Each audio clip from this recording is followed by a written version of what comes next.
अदालत खचाखच भरा हुआ था। कोर्ट में आज सुनीता के मुकदमे का फैसला होने वाला था। अदालत के कटघरे में खड़ी सुनीता के चेहरे पर कोई भाव नहीं थे। जज साहब अपना सिर नीचे किए सुनीता का फैसला लिख रहे थे। अदालत में बैठे लोगों के बीच खुसुर फुसुर हो रही थी। इसे पक्का फांसी की सजा होगी, देख लेना। अरे नहीं नहीं, औरत है ये, फांसी नहीं उम्र कैद मिलेगा इसे। बे पागल हो क्या? इसने अपनी बेरहमी से हत्या की है। ऐसी हत्यारिन को तो फांसी होगी, देखना। कोर्ट में सुनीता की 10 साल की बेटी पुष्पा भी बैठी हुई थी। लोगों की बातों को सुनकर उसके चेहरे पर चिंता की लकीरें साफ देखी जा सकती थी। वो हाथ जोड़े ऊपर वाले का ध्यान कर रही थी और उनसे कह रही थी कि हे ईश्वर, क्या मेरी माँ सच में गुनहगार है या उसने अन्याय का गला काटा है, उस अन्याय का जिसने मेरी माँ के जीवन पर तेजाब फेंक कर उसे झुलसाने की कोशिश की थी। सुनीता के पति का नाम राजेश था। राजेश फायर विभाग में काम करता था। बहुत ही हिम्मती था वो, लेकिन दुर्भाग्य का काला साया उसके सिर पर मंडरा रहा था। 1 साल पहले की बात है। राजेश अपने ऑफिस में बैठा हुआ था, तभी एक फोन कॉल फायर विभाग में आया। फोन जिसने किया उसकी आवाज काफी घबराई हुई थी। हेलो हेलो, आप फायर ब्रिगेड से बोल रहे हैं? सर, मैं सीमा बोल रही हूँ। आप जल्दी यहाँ मालती अपार्टमेंट आ जाइए। यहाँ के फ्लैट नंबर 27 में भीषण आग लग गई है। आप बिल्कुल फिक्र मत करिए, हम तुरंत वहाँ पहुँच रहे हैं। राजेश तुरंत ही अपनी टीम के साथ मालती अपार्टमेंट की ओर रवाना हो गया, लेकिन जब तक वो पहुंचा आग काफी ज्यादा फैल गई थी। टीम ने अपना काम शुरू कर दिया, लेकिन तभी राजेश की नजर एक औरत पर गई जिसकी गोद में एक नवजात बच्ची थी। वो बेचारी खिड़की के बाहर बहुत ही असहाय दृष्टि से देख रही थी और बचाओ बचाओ चिल्ला रही थी। बचाओ बचाओ! हे भगवान, मुझे किसी तरह उस औरत और उसके बच्चे को बचाना होगा। राजेश फायर ब्रिगेड की गाड़ी की सीढ़ियों के सहारे 16वें माले के फ्लैट नंबर 27 तक पहुंच गया। देखिए, आप बिल्कुल फिक्र मत करिए, मैं आप लोगों को कुछ नहीं होने दूंगा। राजेश ने दोनों को सुरक्षित बाहर निकाल दिया। दोनों की जान बच गई, लेकिन वो खुद आग की लपटों से पूरी तरह घिर गया और उसकी मौत हो गई। राजेश की मौत के बाद सुनीता का जीवन बिल्कुल बदल गया। एक बार की बात है, रात के यही कोई 11:30 बज रहे थे। सुनीता गहरी नींद में सोई हुई थी। तभी अचानक एक साये ने उसके कमरे में प्रवेश किया। तभी पांव से जाकर वो साया उसके बिस्तर पर बैठ गया और उसे छूने लगा। अचानक सुनीता की नींद खुल गई और वो जोर से चिल्लाते हुए बोली, कौन कौन है? सुनीता ने देखा कि एक साया जिसने अपने मुंह पर नकाब चढ़ा रखा है, वो उसकी बगल में बैठा है। कौन कौन हो तुम? मेरे कमरे में क्या कर रहे हो? पुष्पा पुष्पा! ससुर जी ससुर जी! सुनीता अपनी बेटी और ससुर का नाम लेकर जोर जोर से चिल्लाने लगी। तभी उस साये ने उसका मुंह बंद किया और उसे जोर से धक्का दिया, लेकिन सुनीता ने भी हिम्मत दिखाई और उसका गला पकड़ लिया। बचाओ बचाओ! सुनीता और उस नकाबपोश की भिड़ंत में नकाबपोश के गले की चेन टूटकर नीचे गिर पड़ी, लेकिन इस बात का पता ना तो नकाबपोश को चला और ना ही सुनीता को। इस बीच सुनीता के बार बार चिल्लाने से नकाबपोश काफी डर गया था, इसलिए वो वहाँ से पूरा दम लगाकर भागा। अरे पकड़ो पकड़ो, इसे पकड़ो! सुनीता उस नकाबपोश के पीछे भागी, लेकिन वो पल में ही आंखों से ओझल हो गया। उसके बाद सुनीता अपनी बेटी के कमरे में गई तो उसने देखा कि वो तो बेसुध अपने बिस्तर पर पड़ी है। पुष्पा पुष्पा! अरे क्या हो गया तुझे पुष्पा? इस बीच सुनीता के ससुर राघवेंद्र सिंह भी अपने कमरे से निकलकर बाहर आए। अरे क्या हुआ बहू, तुम इस तरह चीख क्यों रही हो? पुष्पा ठीक तो है? अपने ससुर की आवाज सुनकर सुनीता ने अपना आंचल सिर पर रखा और उनसे कहा, ससुर जी देखिए ना, पुष्पा एकदम बेसुध पड़ी है बिस्तर पर, और अभी थोड़ी देर पहले एक नकाबपोश मेरे कमरे में घुस आया था। क्या, कोई नकाबपोश घर में? अरे तुमने आवाज क्यों नहीं दी मुझे? मैं बहुत देर से आप लोगों को आवाज दे रही थी, बचाओ बचाओ भी चिल्ला रही थी, लेकिन आश्चर्य है, मुझे कुछ भी सुनाई नहीं दिया। कोई बात नहीं, तुम अपना ध्यान रखो, मैं बाहर देख कर आता हूँ। सुनीता के ससुर दरवाजा खोलकर बाहर चले गए। उनके बाहर जाने के बाद सुनीता ने अपनी बेटी के चेहरे पर पानी के छींटे मारे। वो होश में तो आ गई, लेकिन थोड़ी देर बाद उसकी आंखें फिर से बोझिल हो गई तो वो सो गई। अगले दिन की बात है, सुनीता सुबह सुबह घर में झाड़ू लगा रही थी। तभी उसे अपने बिस्तर के नीचे एक लॉकेट गिरा हुआ मिला। उस लॉकेट को देखकर सुनीता के हाथ पांव कांपने लगे। अरे ये लॉकेट तो ससुर जी का है, ये मेरे कमरे में कहां से आ गया? उसकी आंखों के आगे कल रात की सारी घटना आ गई। इस बीच उसकी बेटी पुष्पा उसके कमरे में आई। अरे तू जाग गई?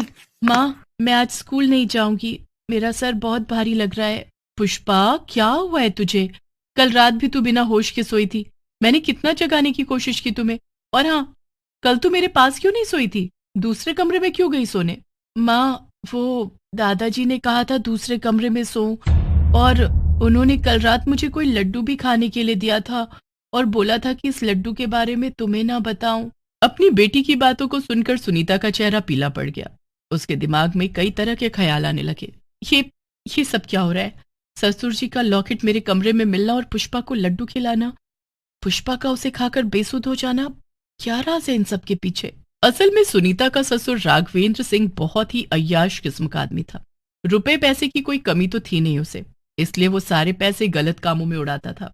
जब उसका बेटा जीवित था तो उसने कई बार अपने पिता को इसके लिए टोका, लेकिन हर बार उसका वही जवाब होता, तू अपने काम से काम रख, ये मेरी जिंदगी है, मुझे अपने हिसाब से जीने दे। राघवेंद्र का बेटा अपने पिता को छोड़कर कहीं नहीं जा सकता था, क्योंकि जब उसकी मां की मृत्यु के कगार पर थी तो उसने अपने बेटे से एक वादा लिया था कि वो हमेशा अपने पिता के साथ रहे, कभी उसे छोड़कर ना जाए। बहरहाल इन सब बातों से राघवेंद्र को कोई फर्क नहीं पड़ता था। अपनी अय्याशी के आगे उसे रिश्ते नाते किसी की फिक्र नहीं थी। अपने बेटे की मौत के बाद उसकी नजर अपनी बहू पर थी। 1 सप्ताह बाद की बात है। उस दिन तो मैं अपने मंसूबे में कामयाब नहीं हो पाया था, लेकिन आज तो मैं अपनी मनमर्जी करके ही रहूंगा। उस रात एक बार फिर वो नकाब पहनकर अपनी बहू के कमरे में चला गया और उसके साथ जबरदस्ती करने लगा। सुनीता ने उस दिन की तरह ही उसका विरोध किया। कौन हो तुम? बचाओ बचाओ! उस दिन तो ये संभव नहीं हो पाया था, लेकिन आज सुनीता ने उस नकाबपोश का नकाब भी खींच दिया और जैसे ही उसका नकाब हटा सुनीता चिल्ला, पता था, मुझे तो पहले ही पता था, लेकिन बार बार अपने दिल को मना रही थी कि मेरी सोच गलत होगी। ससुर जी, मुझे घिन आ रही है आपसे, घिन। अरे बेशर्मी की भी कोई सीमा होती है, लेकिन आप तो सारी सीमाएं लांघ गए। सीमा लांघी कहाँ है, अभी तो लांघूंगा, तुम्हें जो करना है कर लो। पुष्पा! आज कोई नहीं आएगा तेरे लिए। मैंने आज पुष्पा को भी हमेशा के लिए रास्ते से हटा दिया। क्या? राघवेंद्र ने सुनीता की बेटी पुष्पा को एक जहर वाला इंजेक्शन दे दिया था। राघवेंद्र अपने मंसूबे को पूरा करने के लिए इस हद तक गिर जाएगा ये किसे पता था। उसके बाद राघवेंद्र ने सुनीता से बदतमीजी करनी शुरू कर दी और सुनीता उसका विरोध करने लगी। हटिए, दूर हटिए, मैंने कहा दूर हटिए, नहीं तो मुझसे बुरा कोई नहीं होगा। चुप कर और चुपचाप मैं जो कर रहा हूँ करने दे। ये कहकर राघवेंद्र सुनीता से एक बार फिर जबरदस्ती करने लगा। लेकिन वो कहते हैं ना, औरत को कमजोर समझने वाले ये भूल जाते हैं कि औरत ही दुर्गा है, औरतें ही काली हैं। सुनीता अपने ससुर से भागकर किचन में गई और वहां पड़ा बड़ा सा चाकू उठा लिया। राघवेंद्र भी भागा भागा उसके पीछे आया। दूर हटिए, नहीं तो सर काटकर यहीं जमीन पर गिरा दूंगी। लेकिन अय्याश ससुर राघवेंद्र के ऊपर तो कोई और ही भूत सवार था। उसने एक बार फिर सुनीता का हाथ पकड़ने की कोशिश की, लेकिन इस बार सुनीता ने मुंह से कुछ नहीं कहा, बल्कि उसके हाथ का चाकू सीधा राघवेंद्र की गर्दन पर जा लगा और अगले ही पल उसकी गर्दन जमीन पर पड़ी थी। उसके बाद सुनीता भागती हुई अपनी बेटी के कमरे में गई। उसकी सांसें बहुत धीरे धीरे चल रही थी। पुष्पा, नहीं बेटा, मैं तुम्हें कुछ नहीं होने दूंगी। सुनीता ने अपनी बेटी को गोद में उठाया और भागकर अस्पताल पहुंची। डॉक्टरों ने पुष्पा को तुरंत एडमिट कर लिया। देखिए, हम आपकी बेटी का इलाज शुरू कर रहे हैं, लेकिन हमें पुलिस को खबर करनी होगी, क्योंकि ये पुलिस केस है। जी आप चिंता मत करिए, पुलिस को मैंने खबर कर दिया है, थोड़ी देर में वो आती ही होगी। कुछ देर बाद पुलिस आ गई।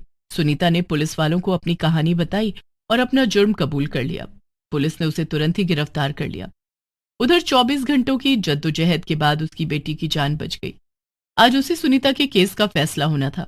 कुछ देर बाद जज साहब ने अपना फैसला सुनाया। सुनीता ने जो किया अपनी रक्षा के लिए किया। किसी की जान लेना एक गुनाह तो है, लेकिन राघवेंद्र जैसों की हत्या करना समाज के राक्षस को मिटाने की तरह है। ये वो राक्षस हैं जो इंसान का वेश धरे होते हैं। ये अदालत सुनीता की स्थिति को देखते हुए उसे गुनहगार नहीं मानती। हालांकि उसने एक अपराध तो किया ही है, फिर भी उसका अपराध समाज के हित में है, इसलिए अदालत सुनीता को सिर्फ 6 महीने की सजा देती है। अदालत के फैसले को सुनकर सुनीता और उसकी बेटी दोनों की आंखों में आंसू आ गए।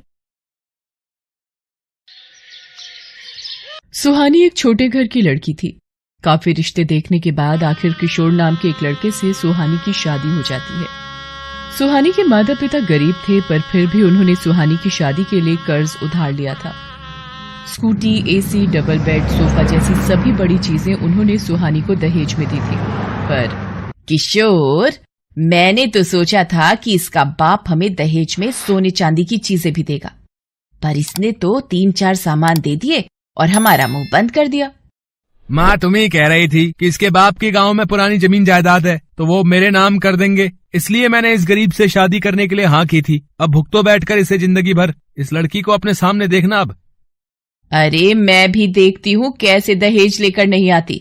जब तक ये दहेज में 2 सोने के सेट और तुम्हारे लिए नई गाड़ी नहीं लाती, इसका मैं जीना हराम कर दूंगी। बस तू देखता जा। सुहानी अपने कमरे में बैठी सब सुन रही थी। वो रोने लगती है। अगले दिन। रसोई में क्या कर रही हो? किशोर और मैं तुम्हारे हाथों का कुछ नहीं खाने वाले। अपने लिए बनाना जो भी तुमने खाना है। पर माँ जी, मैं सबके लिए ही बना देती हूँ। आप भी तो थक जाते हो। सुहानी, जब माँ ने एक बार मना कर दिया है तो बार बार एक ही सवाल क्यों कर रही हो? हैं? हमसे तुम्हारा कोई मतलब नहीं है। गलती की जो तुमसे शादी के लिए हाँ कर दी थी मैंने। बेचारी सुहानी बहुत रोती है। एक दिन। सुहानी, कल अपने मायके जा रही हो तो पिता को बोल देना 2 लाख रुपए का इंतजाम कर दे, नहीं तो मैं अपने बेटे की दूसरी शादी कर दूंगी। सुहाना अपने मायके जाती है, पर अपने पिता को परेशान देख वो उस वक्त चुप हो जाती है और बिना कुछ कहे वापस लौट आती है। सुहाना, जब मैंने बोला था अपने बाप के घर से 2 लाख रुपए लेकर आना, फिर भी तू ऐसे ही वापस आ गई। माँ, ये ऐसे नहीं मानेगी। वो शैली नाम की जो बहुत अमीर घर की लड़की का रिश्ता आया ना, उससे मेरी दूसरी शादी के लिए हाँ कह दो माँ। नहीं किशोर, ऐसा मत करो। मैं तुम्हारे बिना कहाँ जाऊंगी? मेरे माता पिता इस गम से मर जाएंगे। तो क्यों नहीं दिया दहेज? और 2 लाख रुपए कल अपने घर से बिना लिए क्यों लौटी? अब तो निकल इस घर से, निकल। यहाँ तेरे लिए कोई जगह नहीं है। माँ, शैली आती होगी। इस मनोज को यहाँ से जल्दी भेजो। अगर शैली से यहाँ देख लेगी तो शादी के लिए बिल्कुल इनकार कर देगी और हमारे हाथ से मोटी आसामी छूट जाएगी। राजेश्वर और किशोर सुहानी को घर से धक्का दे देते हैं। माँ जी, मुझे घर से बाहर मत निकालिए। मैं घर के किसी कोने में पड़ी रहूंगी, पर मैं अकेली इस वक्त कहाँ जाऊंगी? कहीं भी जाकर मर या जी, पर यहाँ तेरे लिए कोई जगह नहीं है। सुहानी रोती हुई वहां से चली जाती है। राजेश्वरी और किशोर घर का दरवाजा बंद कर लेते हैं। हे भगवान, मैं कहाँ जाऊं? अगर मैं वापस अपने माता पिता के घर गई तो वो मेरी ये हालत देखकर मर जाएंगे। मैं अब कहाँ जाऊं? हाँ, मेरा मर जाना ही बेहतर है। सुहानी चलते चलते एक ऊंची पहाड़ी पर चढ़ जाती है। फूट फूट कर रोने लगती है। मैं इस दुनिया में जीकर अब क्या करूंगी? मेरे दुखों का अंत मेरे मरने से ही है। नहीं बेटी, इन आंसुओं की बहुत कीमत है। ये आंसू ही हमारे मन के सारे दुख दर्द बयां करते हैं। मैंने तुम्हारे मन की सारी बातें जान ली हैं। आप कौन हैं? मैं सदियों से इस पहाड़ी पर निवास कर रहा हूँ। आज तुम्हारे आंसू मुझ पर गिरे तो मेरा मन भी रो पड़ा। तुम घबराओ मत, मैं तुम्हारी सहायता करूंगा ताकि तुम्हें दोबारा दुखों से न गुजरना पड़े। आप बोल सकते हो? वो कैसे? सुहानी, मैं बरसों से जीवित यहाँ रह रहा हूँ, इसलिए मुझ में कुछ शक्तियां हैं जिनके कारण मैं मनुष्य भाषा बोल सकता हूँ। मैं क्या करूं? कुछ समझ नहीं आ रहा बिच्छू जी। सुहानी फिर से रोने लगती है। जैसे जैसे सुहानी के आंसू बिच्छू की पीठ पर गिरते हैं, वो हीरे बनते जाते हैं। सुहानी अपने आंसुओं को हीरा बनते देखकर चौंक जाती है। हैरान मत हो सुहानी, ये तुम्हारे आंसुओं की ताकत है जो हीरा बनकर गिर रही है। इन आंसुओं से बने हीरे तुम उठा लो और अपने जीवन में इनसे मिले पैसों का अपने जीवन में सदुपयोग करो। आपका बहुत बहुत शुक्रिया मेरी सहायता करने के लिए। आपने आज मेरे जीवन को नई राह दे दी। सुहानी बिच्छू का धन्यवाद करके आंसुओं से बने हीरे लेकर अपने माता पिता के पास जाती है और सारी बात बताती है। माँ, मैं ये हीरे बेचकर कपड़ों का एक शोरूम खोलना चाहती हूँ और अपने पैरों पर खड़ी होना चाहती हूँ। सुहानी बिटिया, हम तो यही चाहते हैं कि तू किसी भी तरह से अपना मन ठीक रखे। तू जैसा चाहती है वैसा कर। तुझे जिस काम में खुशी मिलती है बेटी, वही कर। सुहानी, हम हमेशा तेरे साथ हैं। तेरी खुशी में ही हमारी खुशी है बिटिया। सुहानी हीरे बेचकर पैसे इकट्ठे करती है और शहर में कपड़ों का एक बड़ा शोरूम खोलती है। धीरे धीरे सुहानी की मेहनत से शोरूम अच्छा चल जाता है। अब वो अपने मन के दुख को छिपाए अपनी छोटी सी दुनिया में खुश रहने लगती है। एक दिन। अरे दीनू, क्या हुआ? ये सड़क पर भीड़ कैसी लगी हुई है? कुछ हुआ है क्या? लगता है कोई औरत बेहोश हो गई है मैडम। अच्छा, तुम यही रुको, मैं जरा देखती हूँ कौन है। सुहानी उस भीड़ के बीच में जाती है और देखकर हैरान रह जाती है।